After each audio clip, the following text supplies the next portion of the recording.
Hey guys, AJ here. So, 2023 has been a fantastic year for gaming, as I'm sure like you all have seen. There have been so many games that have come out this year, many that have been like people have waited years for. Baldur's Gate finally came out, Tears of the Kingdom, lots of other games like that. So, I just want to go over my top 5 games 2023. So, these are games that released in the year 2023. And please note that these are only the games that I played. So there are many other games that I've heard are fantastic, like God of War Ragnarok, Spider-Man, Alan Wake 2, stuff like that, that I've been recommended, but I haven't actually played them. So I'm only including the games that I've played, and know also, this is just my opinion, and remember what's said about opinions. Mine is the only one that matters, and it is the best one. So this is the objective tier list. This is the objective top 5. It is not. I'm joking. We all have different opinions. These are just my favorites. So without further ado, let's hop into it. Coming in at number 5, we have Mario Wonder. So I did a video on this a while back, just early impressions review. I've beat the game since, and it is very good. Very good 2D Mario game. I'm still a big fan of the 2D and 3D Marios. Like, this game is fantastic. Just all the creativity put into the stage design. The music is awesome. Level design, enemies, power-ups, variety. This game has everything, but what really makes it lack is the game's length. It is just entirely too short. Now, 2D Mario games usually aren't all that long. Like, what is it? New Super Mario Bros. U Deluxe. That's a long title, but probably spent around 12, maybe 15 hours beating that one. I think it's around the same for New Super Mario Bros. Wii U? No, just Wii. Sorry. And it's not super long for a game. I mean, it's good, but the 2D Marios aren't known for their long lengths. But Mario Wonder took me probably like a little under 10, which is crazy. I'm not good at the game or anything. I'm not very good at games. I enjoy them, but I'm not very good. So it's just more disappointing than anything, missed potential, because there's so many creative ideas in this game that I feel like the game could have easily been double, maybe even triple the length that it was, with that many more levels and worlds and stuff, and it just wasn't for some reason. I don't know why they were content with having what is it, I think it's 6 or 7 main worlds, I don't know, I can't remember, but not nearly long enough. So I don't know if they plan a DLC or something later, or if they're gonna have like Super Mario Bros. Wonder 2 as a launch title for the Switch 2, or whatever the name of the console is next year. I don't know, but still a really solid game. I recommend it. That's why it takes the number 5 slot in the top 5. So let's go on to the next one.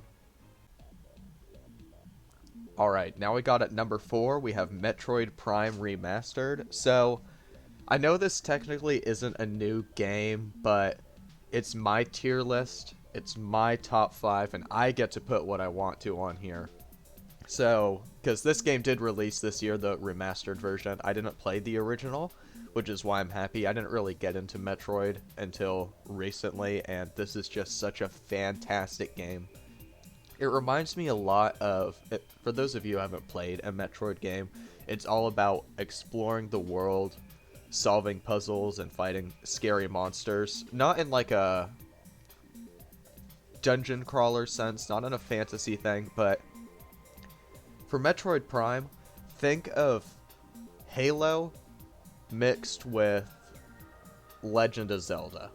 That's probably what I'll say it. So there's not like specific dungeons to go through, but the whole world is the dungeon. You're constantly solving puzzles, fighting monsters, opening new locations to discover, finding power-ups, new items, and stuff like that. Fantastic game. I love Metroid games. I don't know if this game sold like super duper well. I mean, it definitely turned a profit. I mean, it's like a, what, 8 to 10 year old port. to the Switch, and it was only like $40, which is nice. But totally recommend this game. So much fun. Any Metroid, just play the Metroid games. If you've played like Hollow Knight or any other 2D exploration Metroidvania game, there's a reason the genre is called Metroidvania, because Metroid is what started it. So that's why this game comes in at number 4. Lethal Company takes the number 3 place. So I know this isn't technically out yet. Like on Steam, it's still in the like pre-purchase, pre-play, what is it, still in development, whatever it is, you know, it gives you the notification that like this isn't a finished game. But gosh, if it isn't still well polished and well made for a game that is currently unfinished. I have had so much fun playing this game with friends. I think I'm going to make an entire video on this game. Those of you who don't know, this is a multiplayer game where you're on a spaceship, right? And you visit different moons trying to collect resources to sell to this absolutely evil company in order to meet the quota, and you meet otherworldly abominations on these moons. It is just an absolutely fantastic game. So much fun. The proximity chat is one of the main draws of this game. So we play on, it's a computer game, so we'll use Discord to talk beforehand, but then switch to the in-game chat to actually play. So your characters in-game have to actually be standing close to each other in order to communicate with each other and hear. And it just makes so many funny scenarios, because there are monsters that can like hear you talking. So, or you can have your friend get grabbed by something and you just hear him screaming as he gets dragged off in the distance. It is so much fun. I knew I'd love this game when pretty early on I landed at a moon. It was like an eclipse, so there were night monsters out, and it was the eyeless dogs monsters. They can't see or anything, but they can hear. So I was walking around, you know, heading towards the location to pick up some scrap, and then they're in front of me, and I just stand there and I go dead quiet. And then my friend's coming up behind me, and he's like, la la la, singing whatever, and he's like, hey AJ, where do we go? AJ, why are you being quiet? AJ, and he's just staring at me, shouting my name, like, dude, what are you doing? And I was just sitting there shaking my head, and then it ran and grabbed him and dragged him off in the distance, and he just, ah! It was so much fun. This is such a good game. I know it just got an update recently. I think I'm going to make a full video on this game. So much fun, easily takes the number 3 spot. This is where things might get a little controversial. At number 2, I have Baldur's Gate 3. This won Game of the Year, which I think it is 100% well-deserved. Like, this game is so unbelievably polished. There's a reason that there were a bunch of developers complaining, like, oh, Baldur's Gate 3 set the bar too high for AAA standards. I'm like, no, this game is what the standard I'm going to use now for all these other ones. It is, I love playing Dungeons and Dragons, super dorky, I know, but it is so much fun with friends, and the way they just translated D&D combat perfectly into the game is so much fun, and the scenarios just feel very much like the tabletop game. So I've done 2 playthroughs already. I'm not normally a person who replays games that often. There's a couple games I'll replay often, like I'll go through Super Mario 64 and Galaxy every few years. I usually beat Minecraft 2 to 3 times a year, stuff like that. But it's very few select games that I'll replay constantly. And within like 2 months of buying Baldur's Gate 3, I already did 2 complete playthroughs with around 40 hours each playthrough. I did a Lawful Good for my very first one, just playing through the story. It's a good character, making the nice decisions, helping everybody out possible, and got a unique ending. And then I did the Chaotic Evil playthrough. A Unredeemed Dark Urge is the background that I chose, and just like seeing the same scenarios but choosing the evil route. I didn't know if like You know, sometimes in multiple choice story games, it will be like there's two decisions you can make, but you can tell the developers are trying to get you to choose one because like the other option isn't as polished out or whatever. That is not the case with Baldur's Gate 3. Like, playing through evil and playing through good was just an entirely unique experience. You'd enter the same locations, like, man, I'm allies with these people that I once, like, fought in my previous playthrough. And, like, even, like, the smallest little enemy character that you were enemies with. But if you do an evil playthrough, then you can be your friends. Like, they have a whole fleshed out backstory and everything. The voice acting is also just fantastic. I love the characters. Best companions, easily Shadowheart, Asterion, and Minthara. They are so much fun. But, gosh, this is such a good game. I recommend everybody play it. Soundtrack 2 is also really good. I can't recommend this game enough. I think I might do a YouTube playthrough of this. I don't know if I'll stream it, because, like, streaming it, and I don't know if everybody would want to sit there watching me struggle through the combat. I am not good at this game at all. I play on easy mode. I am very terrible at it, but it is really fun. So I might do an edited YouTube part 1 playthrough. I don't know. We'll see. So, easily deserved game of the year, and in my opinion, at least, I think it 100% earned it.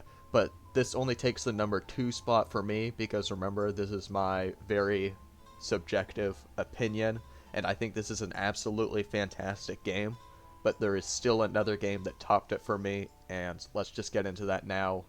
The number 1 game. Alright, so my opinion, my favorite game, the top number 1 of 2023 was The Legend of Zelda Tears of the Kingdom. This game is right up my alley. It is the AJ game. It is so much fun. There are lots of people who are just calling it a glorified DLC. It is not. It is not a glorified DLC at all.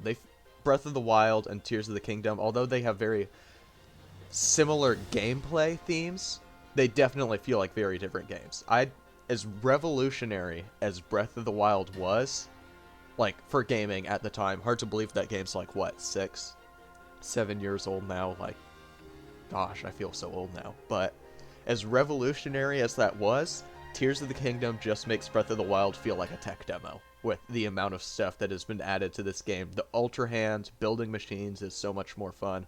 The super fleshed out exploration, like caves, the sky. I love how also that, like, the depths are a place you can go to in the game. And Nintendo just never advertised it. They didn't say anything about it. They kept that card close to their hand, you know. They're like, we'll just let everybody discover this for fun. That there's an entire below map, the same size of the above map. We'll just let people discover that for themselves. We don't need to advertise it. We know this game's gonna make like $1 bajillion anyway. It doesn't matter. So, this game is absolutely fantastic. There are some technical limitations that hold it back just because it's running on the Switch, such as like your Ultra Hand creations will disappear if you go a little too far away. I think just the fact that this game was released on the Switch is maybe what would have snubbed it from more people's Game of the Year, because there are some laggy areas, but honestly, this game is right up my alley. I love open world exploration games. Love Legend of Zelda. This is like Horizon Zero Dawn, Genshin, open world exploration, collecting materials, finding new locations. Those are my games right there. And that is why, even though I can understand objectively that Baldur's Gate is the better game, in my personal opinion, Tears of the Kingdom is the best game released this year. It is just fantastic. Soundtrack is top notch. Story is much better than Breath of the Wild. Breath of the Wild was a little lacking in the story aspect. I really like how Tears of the Kingdom kind of went all in with it. And this is also just, there's so many creative ideas in this. So I hope that, I know this sort of Breath of the Wild, Tears of the Kingdom open world formula, I think Nintendo stated that's what they're going to stick with for Zelda games from now on, which I think is a smart decision. If they do it, I'd like better dungeons. That'd be the thing. The dungeons are a little bit underwhelming in Tears of the Kingdom compared to, like, Ocarina of Times and Majora's Masks, but granted, those games are also just absolute masterpieces. But the, the pros so far outweigh any cons of this game. The enemies designs, gosh, like Gleeoks are so much fun to fight. There's the big, I can't remember what they're called, but the big box robots in the sky. The enemy design, the fusion crafting mechanic. I know crafting was a big mechanic everybody felt like was missing from Breath of the Wild, and they have the crafting mechanic now in this game with the fusion, fusing items to your arrows or your weapons to make better weapons. It's not a crafting conventional crafting way, you know, like you have your crafting table like in Minecraft, put stuff down on there. But I think that the Tears of the Kingdom take on crafting is perfect for that game. Gosh, this is another game that I want to go through and do a playthrough. I think maybe when I finish my Stardew Valley live streams, I might swap to a Tears of the Kingdom playthrough. So probably play Stardew Valley until I get the community center fixed or something like that. I don't know. We'll see. Go as long as that. Little off topic. This game is just beautiful. Love it so much. It is my #1 spot.